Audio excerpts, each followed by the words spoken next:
Hello everyone! In this video, we will show you about our final project in multimedia computing subject.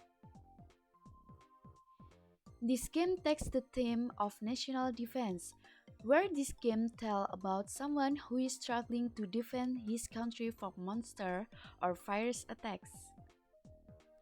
With a third-person shooter type, this game is played with keyboard controls as the character moves and the mouse to shoot and change the direction of the shot.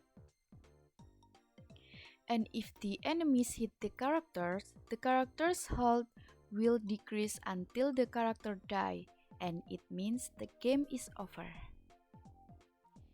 And the assets that we use for this game are from external sources, and we have included an assets link in the report and also in the description box below.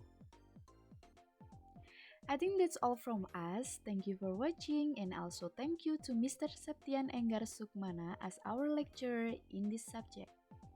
Bye bye.